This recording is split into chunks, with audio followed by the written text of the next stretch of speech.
안녕하세요. TV닥터 건강클리닉의 연규옥입니다.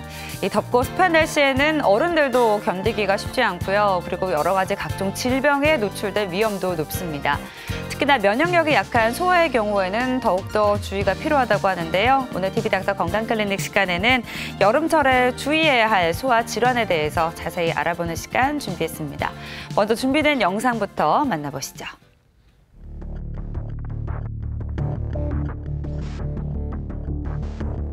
고온다습한 여름철은 면역력이 크게 떨어지기 때문에 성인에 비해 면역력이 약한 소아들에게 여러 가지 질환이 발생할 수 있는 계절이기도 하다.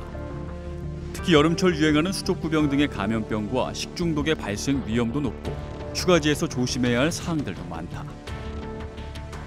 아이들이 체포 면적이 크고 또 피부가 얇아가지고 외부 환경에 대해서 그 기온의 변화에 되게 취약한 편이거든요.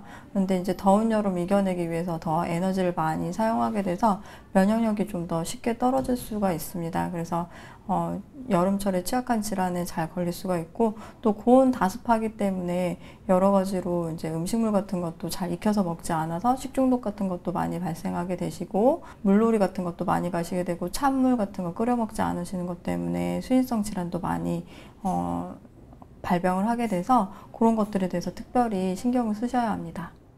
여름철 소아에게 발생하는 여러 증상 중 부모님들이 특히 주의해서 살펴야 하는 것이 있는데 바로 탈수 증상이다.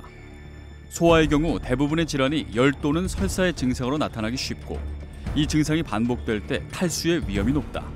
또한 높은 기온도 탈수의 원인이 된다. 자기가 평상시에 먹는 거에 비해서 반 이상 음식물을 섭취하지 못하고 4시간, 6시간이 지나도 소변을 거의 보지 않고 자꾸 깔아진다.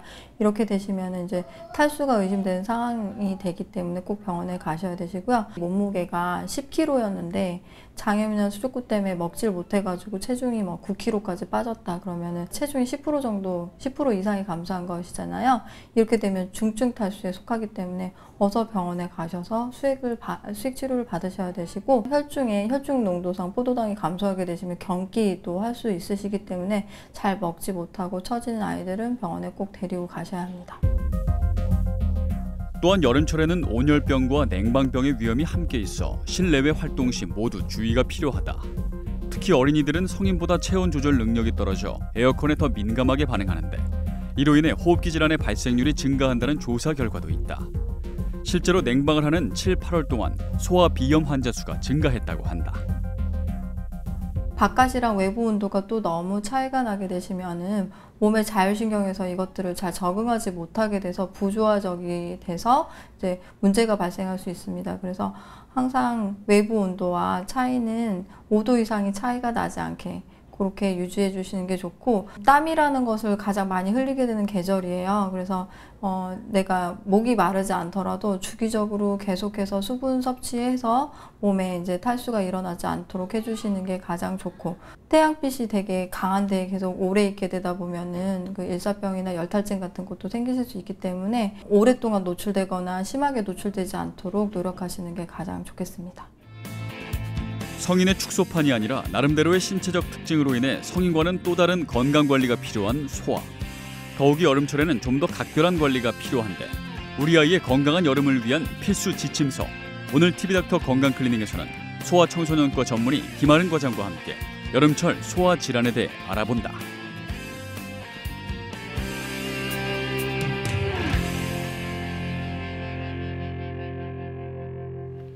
네, 여름철 주의해야 할 영유아 질환 4인방이 있다고 합니다. 수족구병, 그리고 장염, 식중독, 또 농가진인데요. 아마 이제 아이들 키우는 가정에서는 한 번쯤 들어보셨을 겁니다. 오늘은요, 이 질환들과 더불어서 우리 아이의 건강한 여름을 위해서 꼭 알아둬야 하는 질환들에 대해서도 자세히 알아보는 시간 준비했습니다.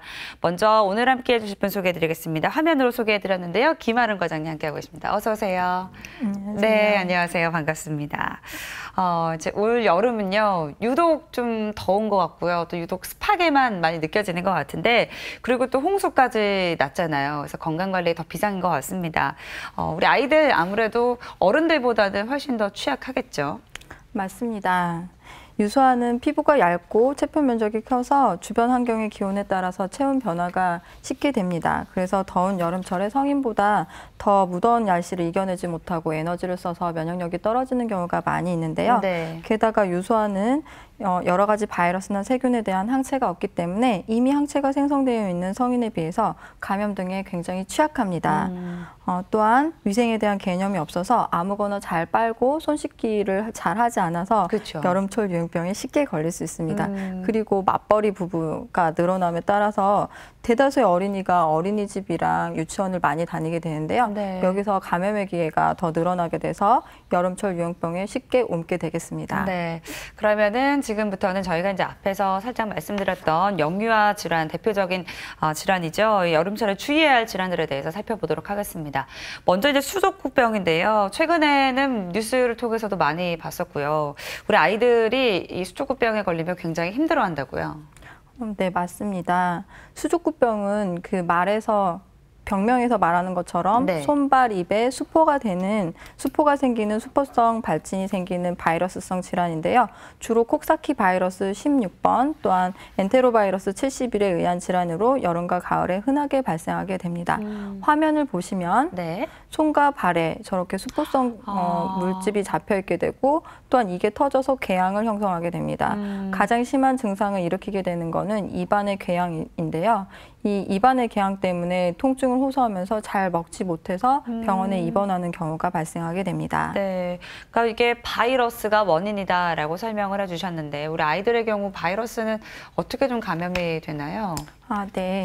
그 진물이 직접 접촉을 해서 감염이 될 수도 있고요. 네. 콧물이나 가래침 이런 것으로 사람 간 전파가 가능합니다. 또한 오염된 물을 마시거나 최근에 들어서 감염된 환자가 수영장이나 워터파크 같은 데 많이 이용하시게 되잖아요. 네. 그런 데에서 옮겨오는 경우도 많이 있습니다. 그리고 보육시설, 놀이터, 병원 같은 데도 옮을 수 있는 장소가 될 수 있겠습니다. 잠복기는 3일에서 7일 정도고 5세 미만의 그 영유아한테서 가장 흔하게 발생하는 질환입니다. 그렇군요. 지금 뭐 열도 많이 나고요. 그리고 앞에서 이제 화면 보셨던 것처럼 입안에도 이제 수포가 많이 나다 보니까 이제 먹는 것도 힘들어진다라고 설명해 주셨잖아요. 먹는 것도 잘 못 먹어서 입원하는 경우도 있다면서요. 입원하는 경우는 크게 두 가지로 나누어서 말씀드릴 수 있는데 네. 첫 번째는 탈수가 굉장히 심한 경우, 두 번째는 신경학적 이상이 발생한 경우입니다. 탈수가 심하다고 의심이 되는 사항은 체중의 감소가 탈수가 심해서 10% 이상의 체중 감소를 보이거나 소변량이 적어들면서 아기가 계속 깔아지는 경우 탈수를 의심할 수 있고 이럴 때는 입원을 하게 됩니다.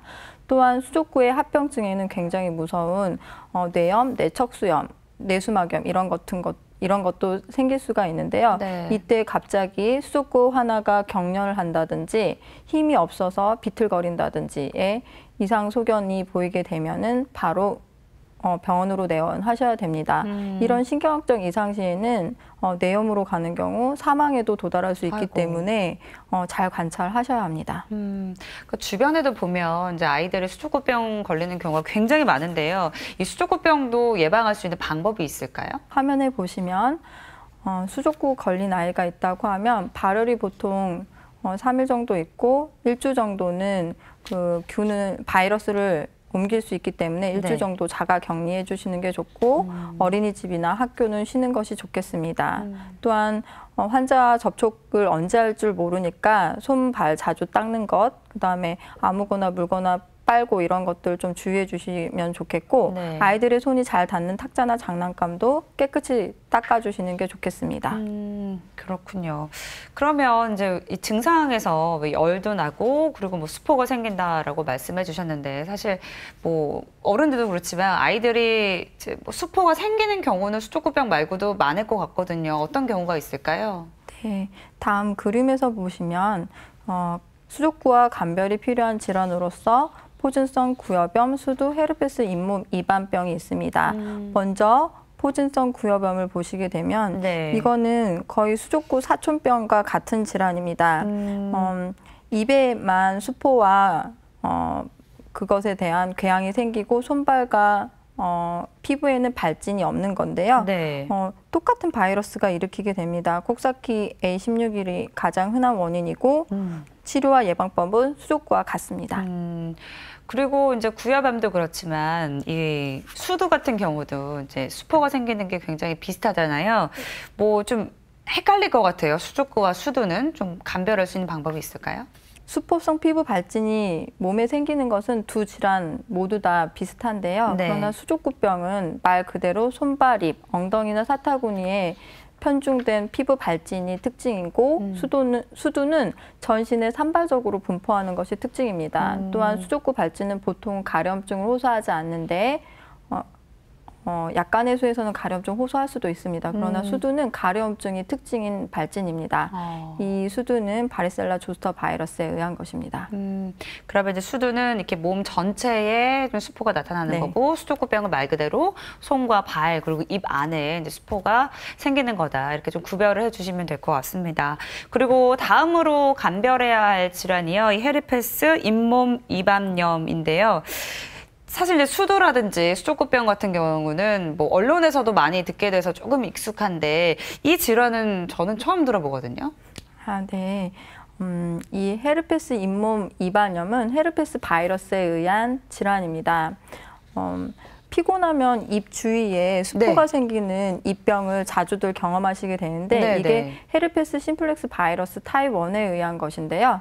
이 바이러스가 일생에서 초회 감염, 딱 한 번 첫 번째 감염됐었을 때 이렇게 심한 잇몸 이반염이 발생하게 됩니다. 보통은 이제 재차 감염돼서 재발했을 때는 저희 입에 그냥 수포만 수포만. 남는 걸로 이렇게 지나가게 되지만 유아가 처음에 태어나서 이렇게 감염이 되는 경우는 고열이 한 일주일 정도 나게 되고 그다음에 사진에서 보시게 되면 네. 입 주변, 입 바깥에도 궤양이 아이고. 생기게 되고요. 그다음에 입안 점막, 그다음에 그 치은, 잇몸, 네. 그리고 인두부 있는 부위, 입안 전체가 궤양이 생긴다고 보면 됩니다. 그래서 이런 것들이 한 2주 정도까지도 가실 수 있어서 네. 아기들이 걸릴 수 있는 입병 중에 가장 심하고 안 좋은 케이스라고 할 수 있겠습니다. 그래서 제가 좀 처음 들어봤나 봐요. 드물기도 드물겠죠, 발생이. 이렇게 헤르페스 잇몸 이반염까지 함께 알아봤고요. 그리고 다음으로 알아볼 게 이제 여름철 우리 아이들의 배앓이입니다. 사실 이제 여름에는 어른들도 뭐 음식 잘못 먹는 경우 뭐 이렇게 뭐 배가 아프다든가 아니면 뭐 이제 뭐 설사를 한다든가 여러 가지 이제 겪기도 하거든요. 장염도 많이 걸리고 식중독이 원인인 경우도 많을 것 같아요. 우리 아이들의 경우에는. 여름철 배앓이의 중요 원인으로서 세균성 장염 혹은 식중독, 세균성 장염에 의한 식중독이 있고 바이러스 위장염이 유행하는 시즌입니다. 다음 그림에서 보시면 네. 이것은 2017년 서울에서 식중독 발생 현황을 연구한 것으로 보면 2016년까지 한 네. 게 1,474건, 보통 1,000건 이상이 매해 발생하는 것을 알 수 있고요. 네. 고온 다습한 8월에 가장 많이 발생합니다. 이때 음식물의 보관 같은 게 쉽지 않고 또한 잘 끓여 먹거나 그런 것을 하지 않고 찬 맞아요. 음식을 선호하기 때문에 이 8월이 가장 식중독에 위험한 계절입니다. 또한 학교나 학교의 집단 급식, 네. 음식점 등에서 해 먹는 음식들에서 가장 많이 발생한다는 것을 알 수 있습니다. 그렇군요. 진짜 여름철에는 상온에 그냥 진짜 2시간 이내에만 음식을 보관하라고 하더라고요. 그러니까 냉장고에 꼭 보관해 주시고 특히 우리 아이들 먹는 음식들은 이제 가정에서 조금 더 많이 신경을 써줘야 되지 않을까라는 생각이 듭니다. 그리고 앞서서 이제 귀에 조금 익은 균들이 몇 가지 말씀을 해주셨어요. 뭐 어떤 균이냐, 뭐 바이러스냐에 따라서도 증상이 좀 다르다고 하는데 몇 가지 좀 살펴보겠습니다. 먼저 알아볼 게 포도상구균 식중독입니다. 이건 좀 익숙한데요. 어떤 특징이 있나요? 네, 먼저 포도상구균 식중독을 말씀드리기 전에 세균 속 식중독에 대한 특징을 설명드리도록 하겠습니다. 네. 섭취한 음식물에 미생물이 자라고 있거나 혹은 미생물이 만들어낸 독소에 의해서 발생하는 일련의 증후군을 세균성 식중독이라고 하는 것입니다. 이것은 세균 자체가 감염돼서 그렇게 될 수도 있고 세균이 만들어낸 독소에 의해서도 생기고 2인 이상이 함께 먹어서 질환이 발생하는 경우 집단 식중독을 의심해 볼 수 있겠습니다. 소화기 증상으로서는 구토, 설사, 복통, 혈변 등이 일반적인 증상이고 네. 전신 증상으로서는 발열이 생길 수 있으며 일부에서는 신경마비나 근육장애, 의식장애 등이 생길 수 있겠습니다. 그래서 포도상규균 식중독을 보시면 이것은 황색 포도상규균에 생산하는 내독소에 의한 것입니다. 예를 들어서 음식물을 실온에 방치하는 경우 소풍을 갈 때 음식을 싸서 가지고 간 경우에 가장 많이 발생하게 되고 그 혹은 과정에서 발생하는군요. 그렇죠. 네. 그리고 손가락에 이제 상처 같은 게 나서 농 같은 거가 잡히신 화농성 질환자가 네. 조리한 경우 잔치집에서 대량으로 음식물 섭취 시 발생하는 그런 식중독의 예가 되겠습니다.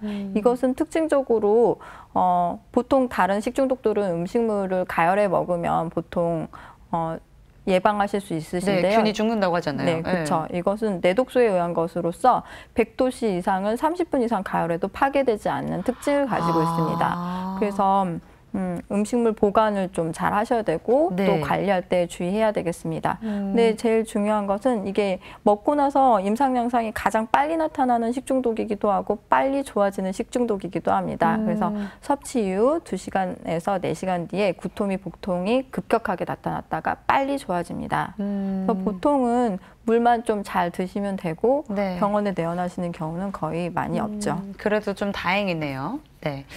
다음은 이제 살모넬라 식중독입니다. 이제 반려동물을 키우는 가정에서 많이 발생한다고 하네요. 그럴 수 있습니다. 이 살모넬라 식중독은 동물에 의한 감염이 대부분이기 때문입니다. 네. 보통은 달걀이나 우유, 날고기 등에서 오염이 되는데 계란 껍데기에 있었던 균에 의해서 감염이 될 수도 있으므로 유소아가 계란 같은 거 가지고 노는 거 좀 여름철에는 주의해 주셔야 됩니다. 최근에 아까 말씀하셨던 것처럼 네. 애완용 개나 고양이들이 오염원으로 작용하게 돼서 이 동물들이 균을 옮길 수 있기 때문에 동물을 만지신 이후에는 손을 잘 씻는 것이 좋겠습니다. 이것은 이 균은 가열해서 먹으면 거의 없어지기 때문에 음식물만 잘 익혀 먹게 된다면 안전하겠습니다. 이것은 약간 포도상규균 식중독보다는 증상 발현이 좀 늦어서 오염된 음식을 먹고 12시간에서 48시간 뒤에 증상이 나타나게 되고 이건 역시 수액 치료나 대증 치료로 잘 나을 수 있습니다. 네, 치료도 생각보다는 조금 더 수월하다라는 말씀까지 해주셨고요. 그리고 이제 그 다음으로 알아볼 식중독은 비브리오 식중독입니다. 여름철에는 해산물 먹을 때 조심해야 되는데 특히나 이제 어패류를 조심하라는 이야기들 많이들 하시잖아요. 이게 바로 비브리오 식중독 때문이라면서요? 이 비브리오 균은 아주 따뜻한 바닷물을 굉장히 좋아하는 균입니다. 그래서 4월에서 8월 특히 수온이 20도씨 정도가 올라가는 그 계절에 가장 많이 발생합니다. 그리고 특별히 이 균이 좋아하는 건 어패류의 생선류의 아가미와 내장을 좋아합니다. 그래서 이 생선 같은 것들을 조리하거나 이렇게 다루실 때는 이 균이 수돗물에는 또 죽는다고 해요. 그래서 그래요? 어패류를 닦을 때 수돗물로 잘 닦아주시고 아가미와 내장을 관리했었을 때 그 썼었던 칼이나 그릇이라든지 한번 소독하고 쓰시는 것이 비브리오 식중독을 막는 데 많이 도움이 되도록 하겠습니다. 가열에 약해서 85도 이상 가열하면 혹은 5도씨 이상에서 보관하면 안전하다고 합니다. 이 균도 보통은 정상적인 면역을 갖고 있는 사람한테는 그다지 위험하지가 않는데요. 네. 근데 이 균이 장염으로 끝나지 않고 폐혈증으로 발전할 수가 있습니다. 그래서 사망하는 예가 발생하기도 하는데 특별히 면역 결핍이 된 간 질환자들인지 간 질환자나 알코올 중독자, 당뇨 환자들은 피부에 닿거나 해도 이게 폐혈증으로 발전할 수도 있고 또 날것 그 어패류 회 같은 거 드셨을 때 폐혈증으로 발생해서 사망하는 예들도 있으니까 네. 굉장히 조심하셔야 됩니다. 화면에서 보시면 네. 최근 식약처에서 전국 주요 항구, 양식, 어장, 해수욕장 주변 등 41곳을 대상으로 관심, 주의, 경고, 위험 등 4단계로 구분을 해서 실시간 주의 정보를 제공하기도 합니다. 그래서 비브리오 폐혈증 예측을 할 수 있도록 이렇게 정보를 제공하는데요. 회등이나 날 어패류를 드실 때 참고하시면 좋겠습니다. 네, 그렇군요. 이제 예측 시스템도 있으니까 이제 뭐 해산물 드실 때 조금 참고를 해보셔도 좋을 것 같다는 생각이 들고요. 그리고 다음으로 알아볼 식중독은 바로 대장균성 식중독입니다. 이게 아무래도 가장 귀에 익숙한 질환명이 아닐까 싶은데요. 가장 많이 발생하는 식중독인가요? 어떻습니까? 맞습니다. 다음 화면에서 보시면 네. 2016년 식중독 환자 감염균을 조사했었을 때 병원성 대장균이 66.5%로 가장 많이 발생한 것을 알 수 있습니다. 이 병은 보통 햄버거병이라고 굉장히 유명한 병입니다. 네. 최근 유명 햄버거 프랜차이즈점에서 4세된 여아가 햄버거를 먹고 용혈성 요독 증후군에 걸려서 소송을 해서 언론을 떠들썩하게 한 적이 있었습니다. 네, 네, 그거 다 기억을 하실 텐데요. 그렇죠. 다 알고 계실 겁니다. 그리고 네. 미국에서도 1982년도에 햄버거를 먹고 집단 식중독이 발생해서 일명 햄버거병이라는 병명을 얻었습니다. 네. 이것은 병원성 대장균 5157에 의한 것으로서 장출혈을 일으키는 일종 법정 전염병의 병입니다. 전염성이 매우 강하고 용혈성 요독 증후군을 일으켜서 단기간 사망에 이르를 수 있습니다. 특별히 5세 미만의 소아가 위험군이기 때문에 굉장히 네. 조심하셔야 되고 햄, 치즈, 소세지, 샐러드, 햄버거 등을 먹을 때 이것들을 잘 익었는지 확인하시고 익혀 먹는 것을 습관화해야 되겠습니다. 네. 그러니까 아무래도 진짜 우리 아이들이 먹는 음식은 이제 평소보다 더 신경을 많이 써야 된다는 거 여기서도 또 한 번 강조가 되고 있는 것 같습니다. 다음으로 알아볼 식중독은 바이러스성 식중독인데요. 이 바이러스 식중독은 대표적으로 좀 어떤 바이러스가 있고 증상은 뭐 세균성 식중독이랑 좀 비슷한지도 궁금하거든요. 네. 바이러스성 식중독은 로타, 노로, 아스트로, 칼시, 엔테로바이러스 등 다양한 바이러스에 의해서 나타날 수 있습니다. 증상은 세균성 식중독이나 비슷한데요. 네. 보통 혈변이나 복통이 더 심한 것은 세균성 식중독이 더 심하다고 볼 수 있겠습니다. 먼저 가장 흔한 노로바이러스에 의한 것을 설명해 드리면 네. 이것은 물을 통해서 전염되는 것이 가능하고 보통은 학교 급식을 먹고 집단적으로 발병했었을 때 세균성 원인이 아닌 경우 보통 노로바이러스가 가장 흔한 원인균입니다. 네. 원인 바이러스입니다. 네. 환자의 분변에 오염된 음식물을 가열하지 않고 섭취했었을 때 발생합니다. 이것도 세균성 식중독과 비슷하게 열나고 그다음에 토하고 복통 있고 근육 있고 3일 이내에 자연 치유가 됩니다. 그리고 이것은 예방접종을 많이 하는 바이러스라 어머니들이 많이 아실 겁니다. 로타 바이러스인데요. 네. 영유아에서 호발하게 되고 이것은 보통 그 신생아실에서 집단 감염이 많이 돼가지고 신생아실 폐쇄하는 원인이 되기도 하는 그런 바이러스입니다. 겨울철 설사로 유명하고 또 가성 콜레라처럼 물설사를 주로 많이 하기 때문에 신생아 아이들한테서는 이렇게 물설사를 많이 하면 탈수가 되거나 사망에 이르를 수도 있어서 예방접종을 하는 그런 바이러스 장염입니다. 네, 그렇군요. 저희가 이제 식중독에 대해서 좀 자세히 알아봤는데요. 그러면 식중독이 발생했을 때 뭐 자연 치유되는 부분도 있겠지만 치료 과정이 궁금해요. 어떤 방법들이 있을까요? 네, 화면을 보시면 제일 중요한 게 수분 섭취하는 것이 가장 중요합니다. 보통 토하거나 설사를 해서 탈수가 되는 경우가 많고 몸에 전해질 불균형이 오게 되는데요. 수분 섭취를 하시는 게 제일 좋고 네. 집에서 전해질 수액을 만들어서 드실 수가 있어요. 그래서 물 1리터에 네. 설탕 티 4스푼, 그다음에 네. 소금 1스푼을 타서 끓인 다음에 마셔주시면 이게 보통 그 병원에서 다는 전해질 수액과 같은 염도를 가진 전해질 수액이 되기 때문에 네. 가정에서도 쉽게 만들어서 쓰실 수 있으십니다. 네. 그 이온 음료도 효과적이긴 한데요. 네. 이온 음료에는 너무 설탕 성분이 많아서 많이 드시게 되면 오히려 설사를 유발하실 수가 있겠습니다. 그렇군요. 그리고 증상 치료를 하게 되는데 네. 보통 지사제나 항고토제 같은 거를 먹게 되는데요. 지사제를 함부로 먹게 되면 이것도 균이 배출되는데 오히려 장애가 될 수 있어서 필요한 경우에만 이렇게 사용하셔야 됩니다. 네. 그리고 장염에 걸려서 장 기능이 원활하지 않은 상태에서 너무 맵거나 짜거나 기름진 음식들을 먹게 되면 소화도 잘 안 될 뿐더러 잘 낫지 않기 때문에 맑은 국에 밥을 드시든지 미음이나 쌀죽 같은 걸 섭취하시는 것이 도움이 되겠습니다. 또한 혈변이나 심한 탈수, 고열, 심한 설사에는 항생제가 필요한 경우도 생기므로 이럴 때는 병원을 방문하는 것이 좋겠습니다. 네. 자, 아무래도 식중독에 걸리게 되면 뭐 설사도 하고 또 구토도 하면서 진짜 말씀하신 것처럼 탈수 현상도 올 수도 있고요. 그리고 특히나 우리 아이들을 겪는다고 하면 아이들도 너무 힘들겠지만 겉에서 이제 간호하는 부모님들도 많이 힘드시거든요. 그러니까 예방 방법이 철저히 필요할 것 같습니다. 예방 방법을 좀 다시 한번 짚어주실까요? 네, 그렇습니다. 화면에 보시면 육류는 75도 이상, 어패류는 85도 이상 1분 이상 익혀서 먹고 끓여 먹는 것이 가장 중요합니다. 그다음에 음식물은 실온에 두지 않는 것이 좋고 한번 조리한 음식은 재가열 후에 먹는 것이 안전하겠습니다. 또한 날 음식과 조리된 음식은 서로 섞어 놓게 되면 균 같은 게 오염될 수 있으므로 분리해서 보관하도록 하고 어떤 음식들을 썰거나 했었을 때 도마나 칼, 행주 등을 소독하여서 2차 감염을 예방할 수 있겠습니다. 또한 조리 전, 식사 전, 화장실에 다녀온 후 외출 후에 손 씻기를 잘 하시는 것이 도움이 되겠고 손에 상처가 있을 때는 육류나 어패류 등의 음식물을 만지지 않는 것이 좋겠고 조리도 하지 않는 것이 좋겠습니다. 네, 조심해야겠군요. 손에 상처가 있을 때도. 네. 다음으로 알아볼 질환은 농가진입니다. 저는 이제 농가진이라는 거 들어보긴 한 것 같은데 잘 모르겠거든요. 이게 어떤 질환인지 설명을 해주실까요?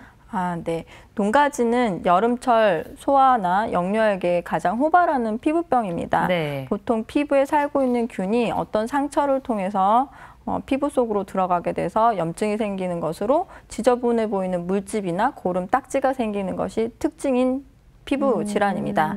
이것은 수포성 농가진과 접촉성 농가진 두 개로 나눌 수 있겠습니다. 네, 수포성과 접촉성이 있다라고 말씀해 주셨는데 저희가 그러면 먼저 수포성 농가진의 특성부터 알아보도록 하겠습니다. 어떤 특징이 있을까요? 네, 다음 그림을 먼저 보시게 되면 네. 황색 포도 알균이 피부에 침투해서 이렇게 물집을 형성하는 것을 보게 되는데요. 말 그대로 수포를 만드는 그런 피부 발진입니다. 네. 이것은 딱지를 형성하는 것은 드물고 진물이 계속해서 나게 되고 다른 쪽으로 계속해서 전염되어 가는 것이 특징입니다. 그래서 이것도 역시 그 신생아들한테 좀 많이 생기실 수 있어서 주의를 하셔야 되고 합병증은 거의 없습니다. 그리고 보통 범위가 좁은 경우에 저절로 좋아지는 경우도 많이 있지만 범위가 넓은 경우에는 꼭 항생제를 투여해야 하니까 병원에 내원하셔서 치료받는 게 좋겠습니다. 네, 사진을 보니까 이제 얼마나 따가울까 막 이런 생각이 드는데 이제 저희가 다음으로 알아볼 게 접촉성 농가진입니다. 이제 그 전에 알아봤었던 수포성 농가진이랑은 좀 어떤 차이가 있을까요? 그림을 먼저 보시게 되면 맨 우측에 있는 것이 접촉성 농가진의 가장 특징적인 소견입니다. 네. 황색 포도 알균이나 이게 주요 균주이고요. 화농성 사슬 알균이 이제 피부를 타고 들어가서 입이나 코 주위에 가장 많이 생성이 되는데요. 이렇게 지저분하게 고름같이 생긴 딱지 같은 걸 형성하는 게 이 특징입니다. 진물이나 진물 묻은 손 혹은 다른 물체와 접촉을 통해서 이렇게 전염이 돼서 접촉성 농가진이라는 병명이 붙은 거고요. 아까 네. 말씀드린 것처럼 팔, 다리, 얼굴, 코, 입 주변에 주로 생기게 됩니다.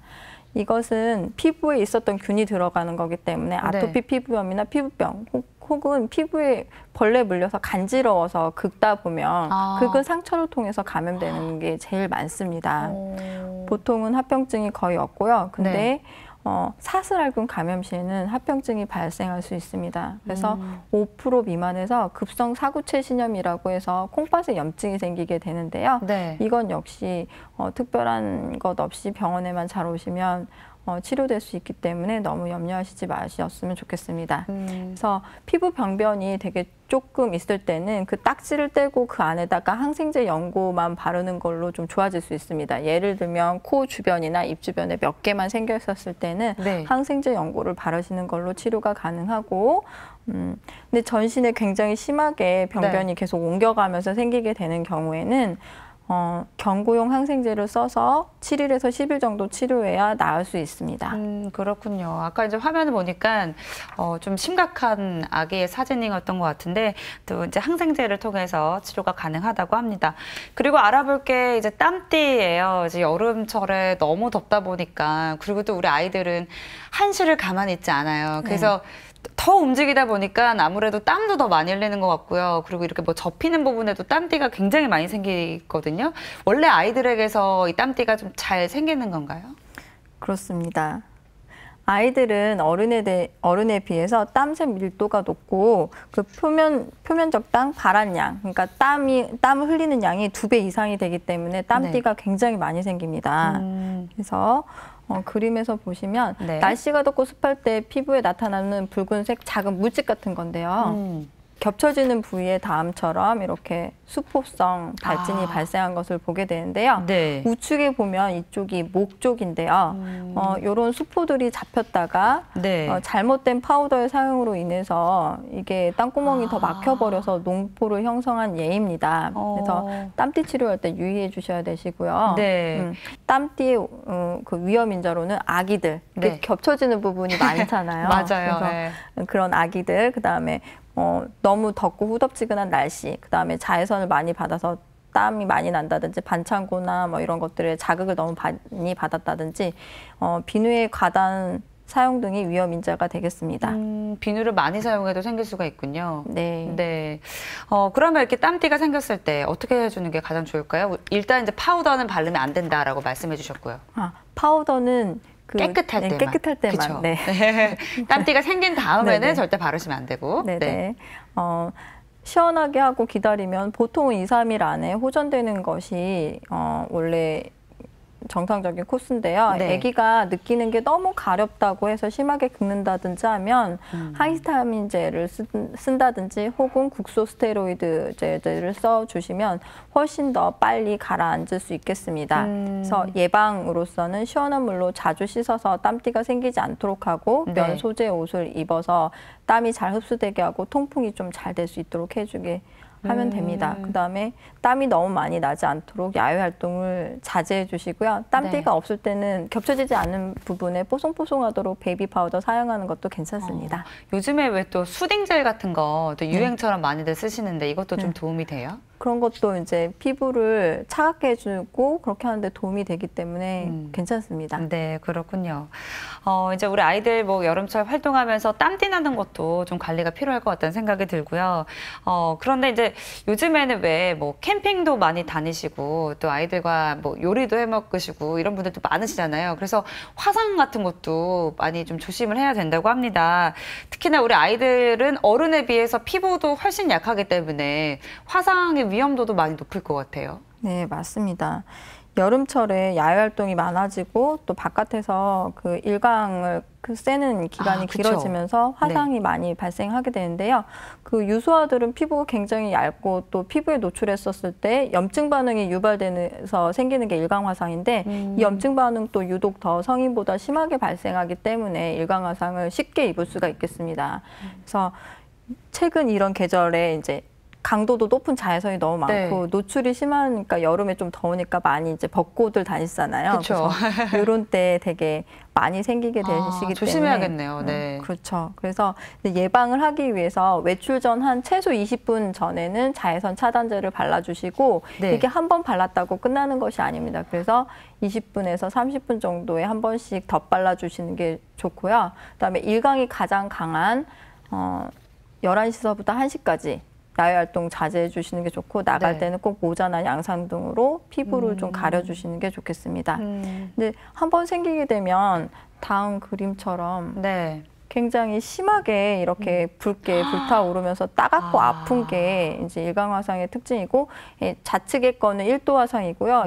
우측의 거는 물집이 생길 정도로 되게 심한 2도 화상까지 입은 그런 모습입니다. 그럼 지금 저게 이렇게 농 같은 게 좀 나온 건가요? 사진? 진물이 나오는 겁니다. 진물이 예, 나오는 피부가 거고요. 이제 벗겨질 정도로 굉장히 심하게 네. 일반 화상을 입으신 건데요. 그래서 이런 경우는 굉장히 따갑고 아프기 때문에 네. 얼음 찜질을 하거나 스포 같은 걸 해서 쿨링해 주시는 게 제일 좋고, 아주 심한 경우에는 화상용 연고까지 발라야 되는 경우도 생깁니다. 그리고 스포가 생길 때 일부러 터뜨리게 되면 그 속을 통해서 이제 감염이 될 수도 있기 때문에 일부러 스포를 터뜨리지 않도록 하고요. 네. 진통이 너무 심한 경우에는 네. 엔세이드 등의 진통제가 필요한 경우도 아이고, 있습니다. 네, 너무 이제 화상이 이제 뭐 이렇게 타게 되면 이렇게 그 진통제까지 복용해야 되는 상황도 생길 수 있는 거고요. 네.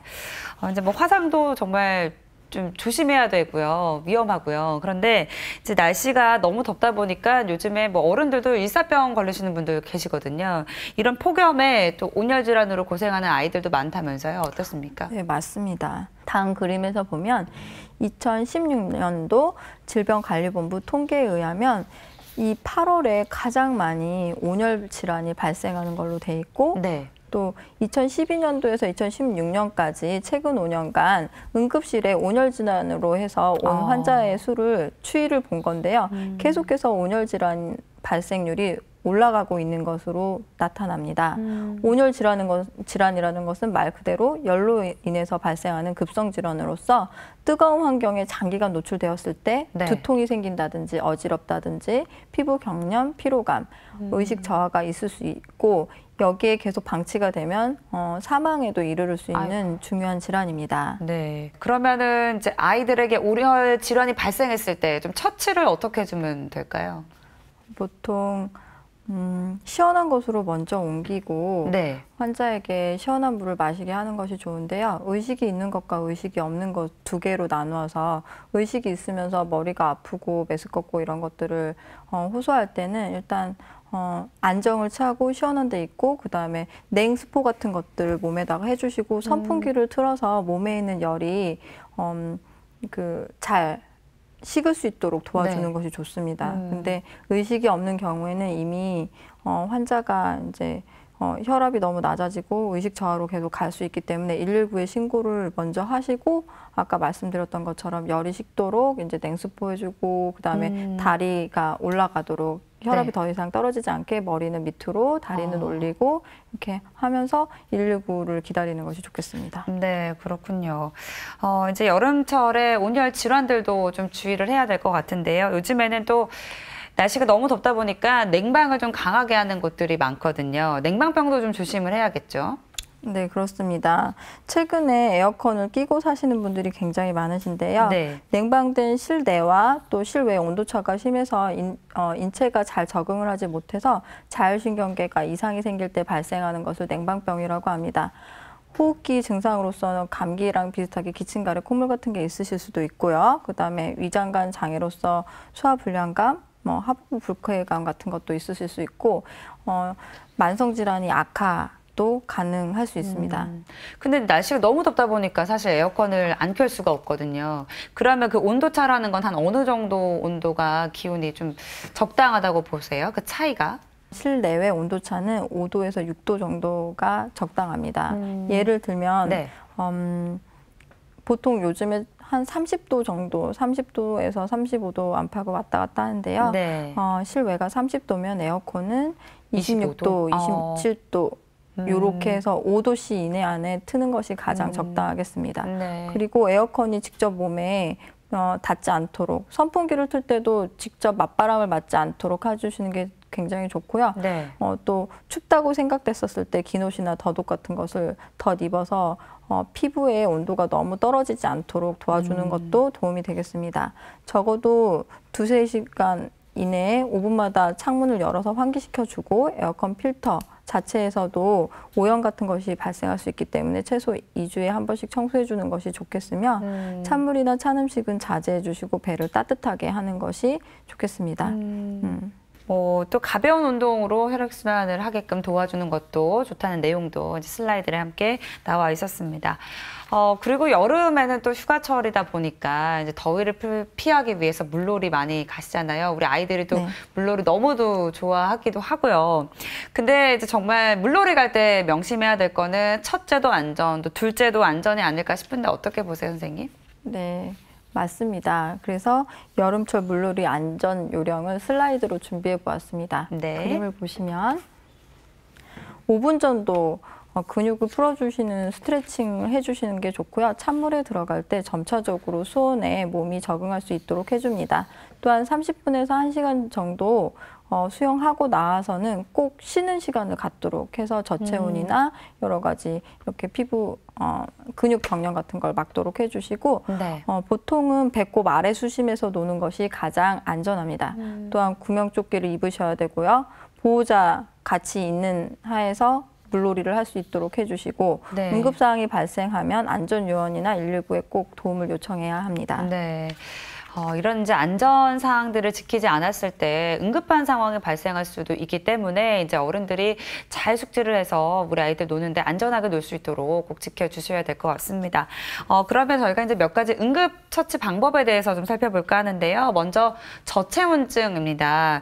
그러면 이 저체온증이라는 거는 체온이 떨어진다는 이야기인데 뭐 물에 오래 있어서 저체온증이 발생하는 건가요? 수온이 너무 차가운데 네. 그곳에서 오랫동안 놀아서 몸의 온도를 빼앗겨서 발생하는 건데요. 가벼운 저체온인 경우에는 입술만 파래지고 떨리는 증상이 네. 생길 수 있습니다. 이럴 때는 꼭 물에서 나와서 좀 쉬어야 되고 네. 체온이 빼앗기지 않도록 옷을 벗기고 몸에 물기를 닦고 또 더 이상 체온이 더 식지 않게 마른 수건이나 옷으로 감싸서 따뜻하게 해주는 것이 좋겠습니다. 네. 근데 중증도 이상의 저체온이 발생하게 되면 의식이 소실되는 것도 가능하고 네. 심장이 멈추는 것도 가능하기 때문에 이럴 때는 정말 조심해야 합니다. 이때도 똑같이 옷을 빨리 벗기고 몸에 있는 물기 때문에 체온이 더 빼앗기지 않도록 해주시고 따뜻한 곳에 집어넣고 어떤 핫팩 같은 걸로 그렇게 하는 것이 아니라 네. 피부와 피부를 마찰해가지고 체온을 열을 올려주는 내는. 것이 가장 좋은 방법이라고 하고요. 네. 옆에 막 핫팩 같은 걸 했었을 때 찬 혈액이 심장으로 갑자기 확 들어가게 돼서 저체온증이 더 악화될 수 있기 때문에 피부 마찰 정도로 해주시는 것이 가장 좋겠습니다. 서서히 이제 체온을 높여줘라라는 말씀이신 것 같습니다.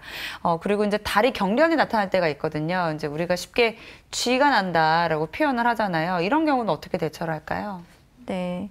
이제 물놀이를 장시간 그 물속에서 안 나오고 열심히 하시는 바람에 네. 피부에 피로와 무리한 피로가 쌓여가지고 이제 더 이상 움직일 수 없게 다리에 경련이 나게 된 경우이죠. 이럴 네. 때는 아프기 때문에 막 물속에서 버둥버둥 거리면서 심하게 움직이게 되는데요. 네. 이럴수록 더 악화되기 때문에 일단 이런 다리 경련이 일어나게 되시면 일단 운동했던 것을 멈춰야 합니다. 그래서 몸을 최대한 편하게 해서 몸을 물속에서 띄우도록 하고요.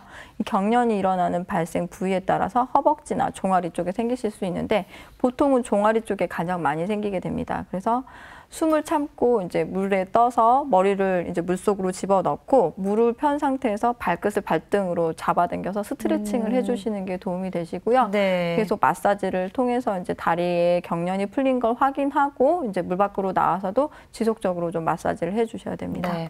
이런 식으로 이제 다리를 꽉 잡아당기라는 말씀이신 거죠? 네, 발을. 맞습니다. 네. 그리고 이제 바다에서 놀 때 좀 주의해야 될 게 바로 해파리인데요. 이 뭐 어떤 해파리는 쏘이면 사망에까지 이를 수도 있다고 하는데요. 실제로 그렇습니까? 그렇습니다. 맹독성 해파리에 쏘이면 샥 같은 거가 생겨서 죽을 수도 있습니다. 물놀이를 하시다가 갑자기 전기에 감전된 것처럼 짜릿한 느낌이나 자결감 같은 게 드신다고 하면 네. 해파리에 쏘인 게 의심이 되니까 즉시 물 밖으로 나오셔야 합니다. 그리고 그 주변 다른 사람들도 쏘이지 않게 이것을 알려주셔야 되고요. 네. 쏘인 부위에 이 해파리는 생리식염수나 바닷물을 부어서 세척하도록 합니다. 이때 수돗물로 세척을 하게 되시면 네. 해파리의 촉수가 더 안쪽으로 파고 들어가니까 수돗물로 하시지 말고 생리식염수나 바닷물 혹은 식초로 세척하는 것이 좋고요. 네. 또한 이 촉수가 살아있어서 제거할 때 손으로 그냥 제거하시게 되면 손에 피부도 문제가 생길 수 있기 때문에 네. 꼭 플라스틱 카드 같은 걸로 긁어주신다든지 아니면 장갑을 끼고 촉수를 제거해 주시면 되겠습니다.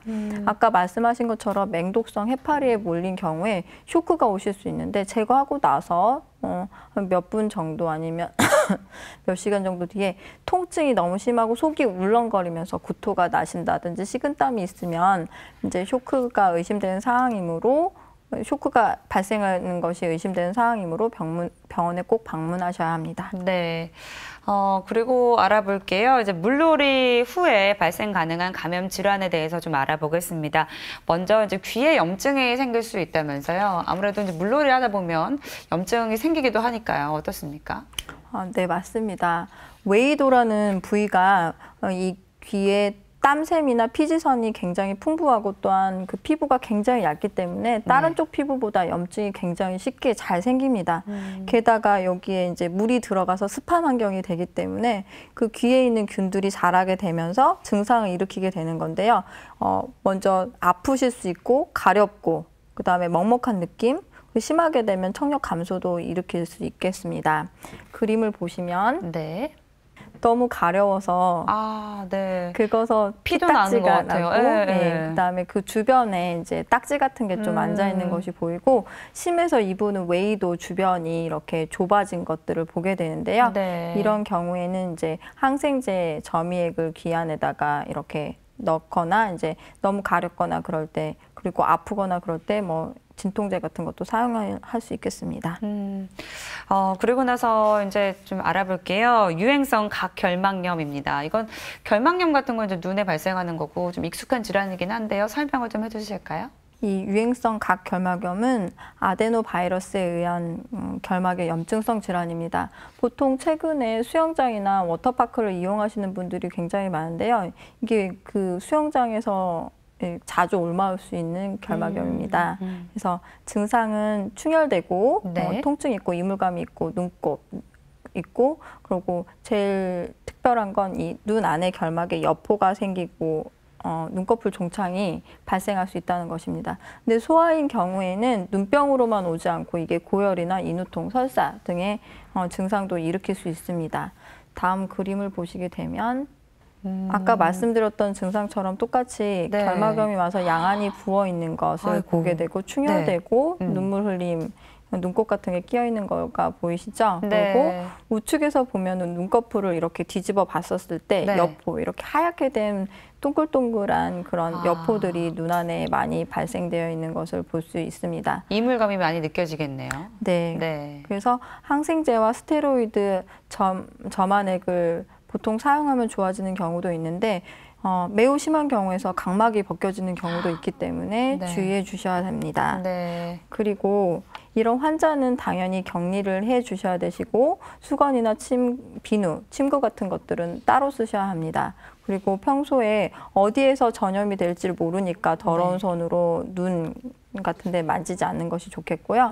그다음에 눈병이 발생할 때 수영장, 워터파크 등 사람이 많은 곳에 가지 않는 것이 좋겠습니다. 또한 렌즈를 낀 채 수영하지 않는 것이 좋겠고 또 친구한테 일부러 눈병 옮겨준다든지 옮으려고 일부러 전염을 유도하는 학생들이 있어요. 네. 그래서 이런 것들은 하지 않는 게 좋겠습니다. 네.